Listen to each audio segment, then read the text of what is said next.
즉 나가지도 못하고 후퇴하지도 못하는 그러한 상황 가운데 처할 때가 종종 있습니다. 무엇을 선택해도 부정적인 결과가 보이기 때문에 선뜻 선택하지 못하는 거죠. 이러한 상황이 영어로는 딜레마라고도 하는데요. 고슴도치 딜레마라는 그런 용어가 있습니다. 추운 날씨에 동물들이요, 겨울을 나는 방법이 있는데 겨울잠을 자는 그런 동물들도 있고요. 또 이 추운 날씨 가운데 서로의 체온으로 서로를 보호하는 방법을 통해서 이 겨울 혹은 추운 날씨를 감당하는 그런 동물들이 있습니다. 그 대표적인 동물이 바로 펭귄입니다. 사진을 보여주시겠습니다. 이 뭉쳐 있어서 추위로부터 보호하고 위치를 돌아가거든요. 그래서 안쪽에 있는 펭귄들은 따뜻하겠죠. 겉에 있는 펭귄들은 좀 추울 겁니다. 근데 이게 적당 시간을 지내고 나서 자리를 바꿉니다.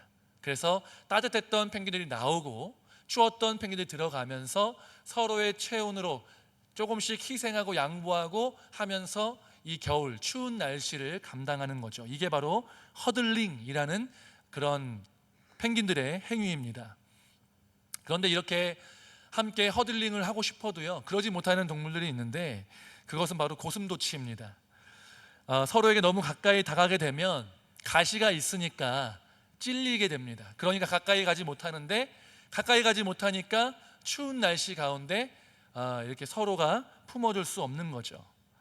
이것도 저것도 하지 못하는 바로 이러한 상황을 고슴도치 딜레마다라고 이야기합니다. 오늘 말씀이 바로 이 바리새인들과 종교 지도자들이 예수님께 요구하는, 이런 딜레마를 요구하는 그런 상황 가운데 놓여 있는 것입니다. 오늘 말씀에서요, 예수님은 성전에서 이 백성들을 가르치고 있었다라고 기록이 되어 있습니다. 그 와중에요, 이 바리새인들과 종교 지도자들이 예수님을 이런 딜레마에 빠지게 하기 위해서 악한 행위를 하는데, 그게 뭐냐면 음행 중에 붙잡힌 여인을 예수께로 데리고 와서 이 여인에 대한 처분을 예수님께 묻는 겁니다. 오늘 말씀 이제 5절이고 또한 그 전에 4절 말씀까지 하면 이렇게 기록이 되어 있습니다. 4, 5절 말씀을 함께 읽어보겠습니다. 예수께 말하되 선생이여, 이 여자가 간음하다가 현장에서 잡혔나이다. 모세는 율법에 이러한 여자를 돌로 치라 명하였거니와 선생은 어떻게 말하겠나이까? 우리는 이 상황에 이제 생소하기 때문에 그냥 그러려니 쉽지만요, 이 상황이 조금 이상합니다. 왜냐? 음행 중에 붙잡힌 그 현장에서 잡힌 여자이기 때문에요, 당연히 상대방인 남자가 있어야 했습니다. 그러나 이들은 여자만 데리고 왔죠. 그리고 우리 대한민국에서는 현재 간통죄가 폐지되었기 때문에 간음으로 인해서 민사소송은 가능하지만 형사소송으로 인해서 유무죄를 판단하지는 않습니다. 그러나 그 당시에는 하나님의 율법에 간음한 남자와 여자를 돌로 치라고 명령하고 있기 때문에 두 남녀가 정말로 간음한 것인지 아닌지를 조사하고 재판하는 과정이 필요하다는 것입니다. 근데 그 과정 없이 간음하던 현장에서 잡아온 남자는 없고 여자만 데리고 와서 이 예수님께 이 여인의 이 재판, 이 여인에 대해서 어떻게 처분할 것인지에 대해서 묻고 있는 것이죠. 그렇다는 것은 지금 이게 정상적인 상황이 아니고, 재판도 사실은 예수님의 재판의 권한이 없기 때문에 이러한 일을 하는 이유는 정확하게 이 여인을 통해서 어떤 답변을 하느냐에 따라서 예수님을 고발하고자 하는 그들의 악한 의도가 숨겨져 있음을 알 수 있는 겁니다.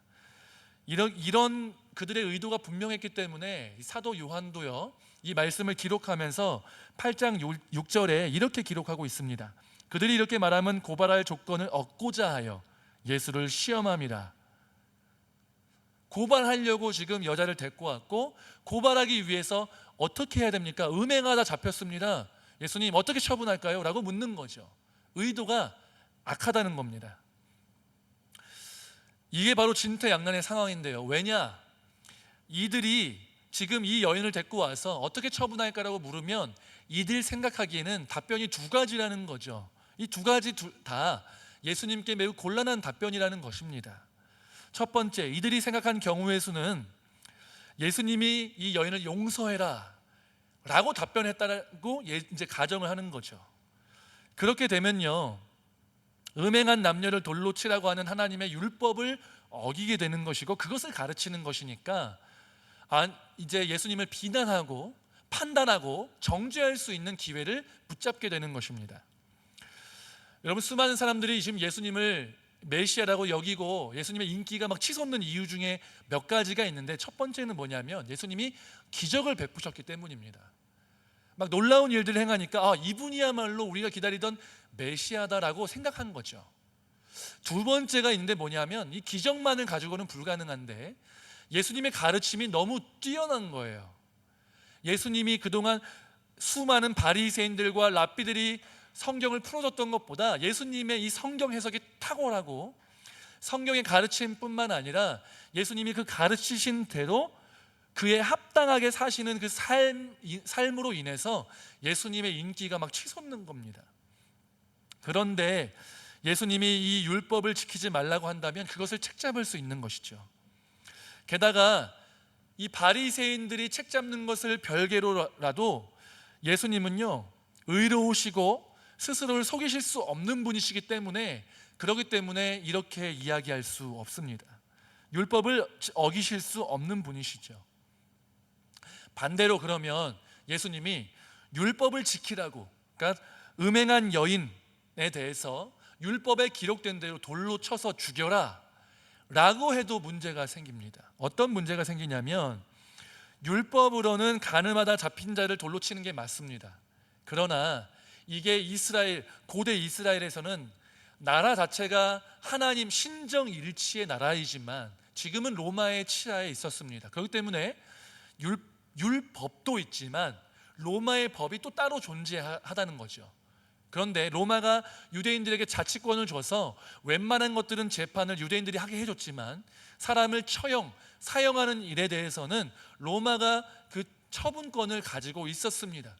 그렇기 때문에 만약에 예수님이 율법을 따라서 돌로 쳐라, 죽여라 라고 얘기한다면 그것으로 인해서 만약에 이 수많은 주변에 있는 사람들이 돌로 쳐서 이 여인을 죽이게 되면 그 책임의 소재를 예수님께 물어서 로마 법정으로 끌고 가서 예수님을 고발할 수 있게 된다는 것입니다. 그러니까 예수님이 이 여인에게 자비를 베풀어라 라고 해도 문제가 생기고, 이 여인을 율법대로 돌로 쳐라 라고 말해도 곤란하게 되는 이런 진퇴양난의 상황이 지금 벌어지게 된 것입니다. 이렇게 가늠하다 잡힌 여인을 붙잡아다가 놓고 이 여인에 대한 처분을 예수님께 물음으로 인해서 이 사람들이 얼마나 속으로 정말 기대했겠습니까? 이거는 예수님도 못 피해간다, 이거는 진짜 무슨 대답을 하든지 우리가 다 고발할 수 있다라는 그런 마음이 있지 않았겠습니까? 근데 예수님은요, 그들의 생각과는 좀 다른 의외의 대답을 하셨습니다. 잠깐 시간을 가지시다가 예수님이 이렇게 답변하셨는데 7절 말씀을 함께 읽겠습니다. 그들이 묻기를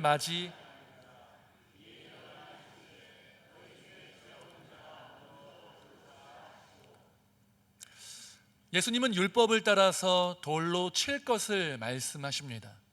그런데요, 여기서 한 가지가 바뀌어요. 율법에는 뭐라고 기록되어 있냐면 가늠하다가 잡힌 자들에 대해서 뿐만 아니라 이 돌로 칠 때요, 그 사람에 대해서 죄를 증언하는 증인들이 있잖아요. 그 증인이 없으면 이 사람에 대한 재판이 이루어질 수가 없습니다. 증인이 반드시 필요한데 한 사람의 증인만으로는 안 되고 두세 사람의 증인으로만 판결을 내릴 수가 있는데, 이 판결을 내리고 나서 돌로 치는 처형을 할 때는요, 누가 먼저 돌을 던져야 하냐면 처음으로 증언한 증인이 돌을 던져야 합니다. 그 이유는 무엇이냐? 이 사람이 거짓 증언을 했을 수도 있고 참으로 증언했을 수 있는데, 거짓으로 증언했다면 양심의 가책을 느껴서 돌을 던지지 못하게 하기 위함이고, 진짜라고 하더라도 내가 증언한 증언이 참이기 때문에 내가 이 증언에 대해서 책임을 져야 한다는 마음으로 돌로 가장 먼저 치는 것입니다. 그러니까 원래 예수님의 여기서는 너희 중에 죄 없는 자가 먼저 돌로 치라라고 말씀하셨지만 율법에는 뭐라고 기록되어 있냐면 첫 번째 증인이 돌로 치라 라고 기록이 되어 있다는 거죠.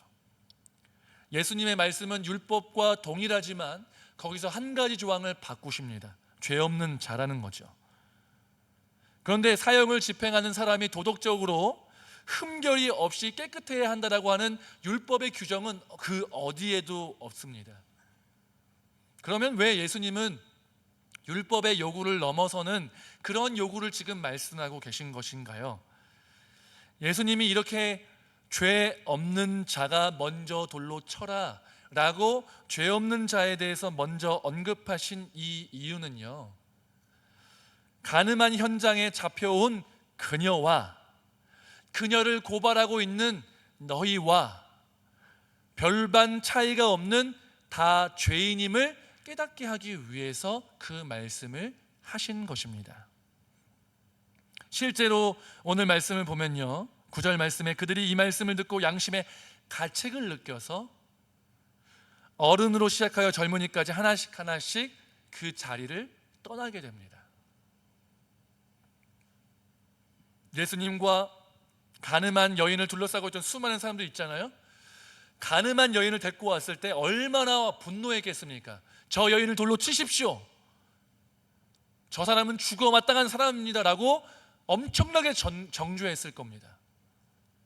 그런데 예수님께서 죄 없는 자가 먼저 돌로 쳐라 라고 말씀하셨을 때 내가 저 사람과 똑같은 간음의 행위를 하지 않았을 수도 있고 했지만 들키지 않았을 수도 있는데, 그러한 예수님의 말씀에 의해서 양심의 가책을 느끼고 내가 죄 있음을 깨닫고 내가 저 사람과 똑같은 죄인은 혹 아니다 할지라도 함부로 저 사람을 정죄할 수 없다라고 판단을 내리고 돌아가게 된 것입니다. 여러분, 우리 모두는요 다 죄인입니다. 저도 죄인입니다. 죄인이었고 지금도 죄인입니다. 신앙이 있을 때도 죄인이고 없을 때도 죄인입니다. 신앙이 없을 때는 아무 생각이 없었습니다. 그런데 예수님을 믿고 은혜의 시간이 지나고 지식이 자라고 머리가 커지니까요, 처음에는 막 은혜 하다가도 신앙의 수준이 높아지면서 동시에 내 안에 교만이 싹 트면서 다른 사람의 허물이 보이고 목사님, 장로님, 집사님, 권사님들이 왜 저렇게 행동하나 정죄와 판단의 마음이 든다는 거죠. 그런데 그런 마음 가운데 어떤 마음이 동시에 있었느냐? 나는 그들보다는 나은 사람이다, 나는 그렇게 죄인이 아니다라는 그런 교만함이 그 안에 있었다는 것입니다. 우리도요 이 여인의 모습을 보면서 이 여인을 판단하고 죽어 마땅하다고 생각하는 사람들이 있을 수 있을 것입니다. 죄인이죠. 죽어 마땅합니다. 그런데 그 여인만 그러냐? 우리가 그 여인에 대해서 분노하는 것이 정말 죄를 미워하는 마음 때문이냐, 아니면 저 사람은 죄인이고 나는 의인이고 저 사람과 나의 선을 그어서 구별함으로 인해서 나는 좀 낫지라는 그러한 교만한 마음 때문에 그 사람의 죄에 대해서 민감하게 반응하는 것이냐를 돌아보아야 할 필요가 있다라는 것입니다. 우리가 뉴스를 보면서 얘기하지 않습니까? 야, 진짜 세상에 어떻게 저렇게 흉악한 놈이 있냐? 사람의 탈을 쓰고 어떻게 저런 일을 하냐? 맞습니다. 어떻게 저런 일을 할 수 있습니까? 그런데 그런 일을 사실은 우리도 하고 있다라는 것입니다. 들키지 않았고 그 죄의 경중이 조금 더 경할 수는 있을지 모르지만 우리도 사람의 탈을 쓰고 할 수 없는 죄의 열매가 맺히는 그런 존재들이라고 예수님은 우리에게 말씀하고 계십니다. 우리는 자꾸만 선 긋고 싶어 해요. 흉악한 범죄자들 보면서 저 나쁜 놈들 이러면서 나는 마치 완전히 깨끗한 사람인 것 마냥, 죄가 없는 사람인 것 마냥 그렇게 나를 스스로 위로하고 나를 조금 나은 존재로 만들어서 우월감을 갖고자 하는 마음이 우리 안에 있는데, 그러한 선긋기에 대해서 예수님께서 우리에게 말씀하시고 계십니다. 죄 없는 자가 먼저 돌로 쳐라. 죄의 경중이 없다는 말이 아닙니다. 우리 모두는 죄인이고 누구도 쉽게 남의 죄를 정죄할 수 없는 그런 죄인이라는 것을 예수님께서 기억하라고, 깨달으라고 우리에게 지금 말씀하고 계신 것입니다. 다른 사람의 허물과 죄가 분명히 있고 그에 대해서 화가 나거나 정죄하고 싶은 마음이 드는 것은 사실이지만, 그럼에도 불구하고 우리도 누군가를 정죄할 수 없는 존재라는 것을 명확하게 인식해야 합니다. 우리는 정죄하는 존재가 아니라 정죄받아야 할 존재였고, 지금도 여전히 그 죄의 열매가 우리 삶 가운데 맺히고 있다라는 겁니다. 그러니까 우리는 정죄와 판단을 멈추어야 하고, 우리 모두가 다 예수님의 은혜가 필요한 존재임을 인정하고 고백해야 합니다. 여인의 입장에서 이 상황을 한번 살펴보겠습니다. 바리새인들과 종교 지도자들이요, 예수님을 고발하려고 이 여인을 끌고 온 겁니다. 여러분, 이 사람은요 죄인이 맞아요. 돌에 맞아 죽어야 했습니다. 맞는데요, 지금 예수님이 성전에서 가르치고 있잖아요. 얼마나 많은 사람들이 모여 있겠습니까? 근데 그 자리 가운데 이 여인을 끌고 와가지고 이 사람 간음했습니다. 현장에서 잡혔어요. 예수님 어떻게 할까요? 죽는 것도 고통스럽고 돌에 맞는 것도 고통스러운데, 여러분 거기에다가 수많은 사람들이 나를 정죄하고 죄인, 너 저 사람 죽어 마땅한 사람이라고 정죄하고 판단하는 그 눈길을 받으면서 수치, 나의 죄됨이 모든 사람에게 드러나는 그런 수치와 욕됨을 받는 그러한 자리 가운데 놓여졌고, 예수님의 말 한마디에 따라서 언제 돌이 날아와서 맞아서 죽을지 모르는 그러한 상황에 두렵고 떨 수밖에 없었습니다. 이 사람은 죄 지은 게 맞고 간음한 게 맞기 때문에 한마디 대꾸도 하지 못하죠. 사실입니다. 죄인입니다. 그런 상황에서 예수님의 대답을 기다릴 수밖에 없는 겁니다. 여러분, 이 여인은요 일말의 희망이 있었을지 몰라요. 예수님에 대한 소식을 들었을 것이고, 예수님이 구원자라고 들었고, 예수님이 자비가 넘치고 막 먹을 것을 주시고 우리를 긍휼히 여기시고 이런 것들 들었을 때 신랄 같은 희망이 있었을지 모르겠습니다. 혹시나 나에게 구원을 베풀지는 않으실까? 나를 보호해 주시지는 않으실까? 라는 기대가 있었을 것입니다. 근데 예수님이요 대답하시죠. 너희 중에 죄 없는 자가 돌로 치라. 이 말은요 이 여인 들었을 때 사형 선고와 같은 얘기예요. 왜? 이 얘기를 듣고 사람들이 돌을 던질지 안 던질지 어떻게 압니까? 이 사람들은 찔려서 돌을 던지지 않고 돌아갔지만 그 말이 떨어졌을 때 언제 돌이 날아올지 모르니까 이 여인은요 머리를 감싸고 몸을 움크러뜨리고 최대한 돌에 맞지 않기 위해서, 최대한 고통당하지 않기 위해서 자신을 보호할 수밖에 없었습니다. 그런데 돌이 날아오지 않습니다. 그럼에도 불구하고 머리를 들어서 볼 수가 없는 거예요. 왜? 머리 들었다가 돌이 날아올 수 있으니까요. 그게 두려우니까 머리를 들 수 없는 상황에서 예수님께서 말씀하십니다. 여자여, 너를 고발하던 그들이 어디 있느냐? 너를 정죄한 자가 없느냐?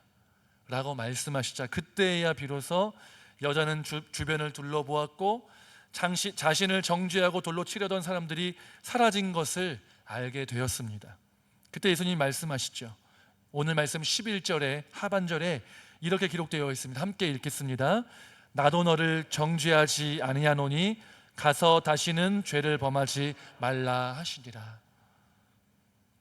나도 너를 정죄하지 아니하노니.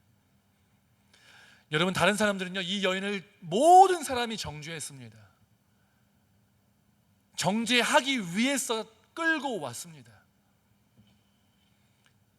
심지어는 예수님을 고발하기 위해서 이 여인을 도구처럼 사용하면서 데리고 왔습니다. 그녀의 수치가 드러나든지 그녀가 두려워 떨든지 말든지 아무 신경 쓰지 않고 데려왔습니다. 그러면서 예수님을 정죄하기에 혈안이 되어 있었습니다. 사실은 예수님, 우리를 구원하러 오신 하나님의 아들 메시아 예수 그리스도를 판단하고 정죄하고 죽이려고 하고 고발하려고 했던 이 사람들도 동일한 죄인이고 더 큰 죄인일 수 있는데,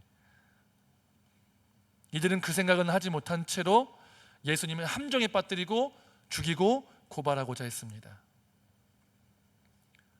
그러니까 사실은 그들 모두가 다 이 여인을 고발할 수, 그러니까 정죄할 수 있는 사람은 한 사람도 없었습니다. 예수님께서 나도 너를 정죄하지 아니하노니 라고 말씀하셨지만요, 여러분, 예수님은 그렇게 말씀하셨을 뿐이지 사실 이 수많은 사람들 중에서 이 여인을 정죄할 수 있는 사람은요, 아무도 없습니다. 신학적으로 아무도 없습니다. 오직 예수님만 정죄하실 수 있습니다. 다른 사람들은요, 정죄할 수 없었던 것이고 예수님은 정죄하지 않으신 것입니다. 예수님은 가서 다시는 범죄하지 말라라고 말씀하시면서 그녀를 정죄하실 수 있는 유일한 분이 그녀에게 사죄의 은총을 베풀고 계십니다. 죽음의 목전에 서 있던 여자에게 새로운 삶을 지금 베풀고 계신 것입니다.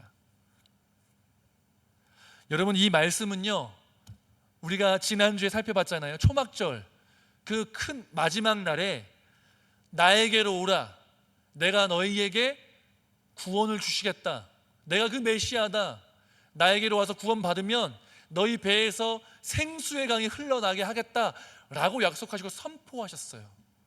근데 그 선포가, 그 약속이요, 이루어지는 첫 번째 시간이 바로 오늘 이 여인에게 그 약속이 이루어지고 있는 것입니다. 주님께 나아가는 자는 예수님이 주시는 생명으로 충만하게 될 것이라고 말씀하셨고, 주님이 선포하신 이 말씀이 이 여인의 삶 가운데 성취되고 있었습니다. 죄인에게 이 약속이 이루어지고 있는 거죠. 그녀는 구원자이신 예수님을 만났습니다. 예수님은 뭐라고 말씀하셨냐면 나에게 나아오는 자는 구원을 받을 것이다 라고 말씀하셨는데요, 이 여인은 예수님께 나아갔습니까? 자발적으로 나간 게 아니에요.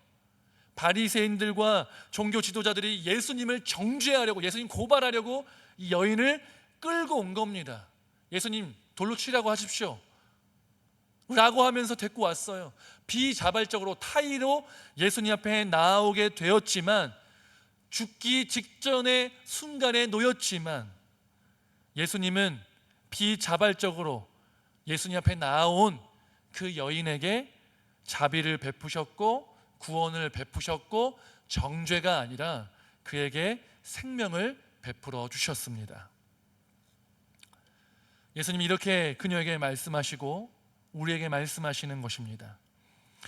사람들은, 또 세상은, 사탄은 너를 정죄하기 위해서 혈안이 되어 있고 너는 실제로 죄인이다, 돌에 맞아 죽어야만 하는, 율법에 의하면, 하나님의 기준에 의하면 죽어야 하는 존재다, 너를 정죄할 수 있는 유일한 존재가 바로 나인데 그런 내가 너를 정죄하지 않는다, 나는 정죄를 받아도 마땅한 너에게 은혜를 베풀고 생명을 주기 위해서 이 자리에 왔다, 이제 너는 죄 아래 있지 않고 은혜와 생명 가운데 있다, 그러니까 이제 다시 하나님 없이 사는 그런 죄 안으로 다시 들어가지 말고 하나님이 주시는, 내가 주는 생명 안에 거하면서 그 풍성함을 누리며 살아라 라고 말씀하고 계십니다.